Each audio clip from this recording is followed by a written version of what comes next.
సోదరి సోదరిమణులకు ప్రత్యేకమైనటువంటి విజ్ఞప్తి, ప్రత్యేక నమస్కారాలు. ఈరోజు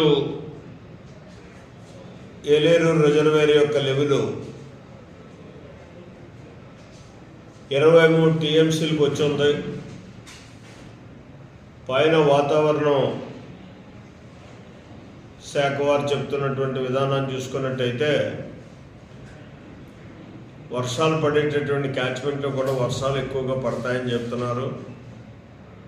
ప్రస్తుతం అయితే 2200 క్యూసెక్కులు పైనుంచి కూడా నీరు ఇన్ఫ్లో వస్తున్నటువంటి పరిస్థితి ఉంది. కిందకి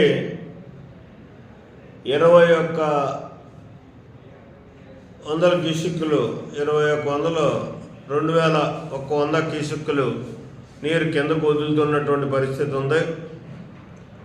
కాబట్టి అది 25గానే అయినట్టయితే మన గ్రామాల్లో కొంత ఇబ్బందికరమైన పరిస్థితి వచ్చేటటువంటి పరిస్థితి ఉంటుంది. కాబట్టి అందరూ అలర్ట్గా ఉండాలి అని చెప్పి ప్రత్యేకంగా మనవి చేసుకుంటున్నాను మీ శాసనసభ్యుడిగా. కాబట్టి ఎవరూ కూడా అప్రమత్తంగా ఉండకుండా ఫస్ట్ కృష్ణవరం కానీ, సోమవారం కానీ, సొంగనాయనపాలెం, ఎస్తమాపురం, భూపాలపట్నం ఈ 4 విలేజెస్ కూడా, ఈ 5 విలేజెస్ కూడా కొంచెం జాగ్రత్తగా ఉండాల్సినటువంటి అవసరం ఉంది. ఎప్పుడైతే 25 కానీ 26 దాకా వచ్చినట్టయితే మళ్ళీ మీకు హెచ్చరిక చేయడం జరుగుతుంది.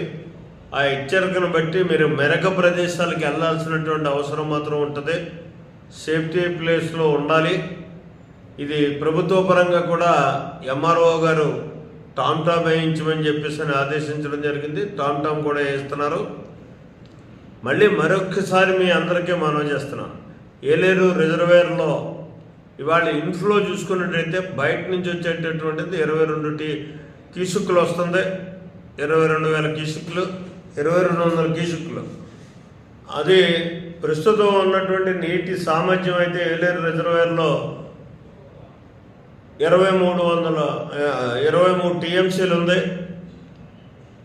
ఇన్ఫ్లో బయట మీకు అవుట్ఫ్లో అయితే ప్రస్తుతానికి 21 వదులుతున్నారు. అది ప్రస్తుత వాతావరణ పరిస్థితులు దృష్టిలో పెట్టుకుని క్యాచ్మెంట్ ఏరియాలో ఏమైనా వర్షంగానే ఎక్కువగా పడినట్టయితే 400-500 పెంచేటటువంటి పరిస్థితి ఉంటుంది.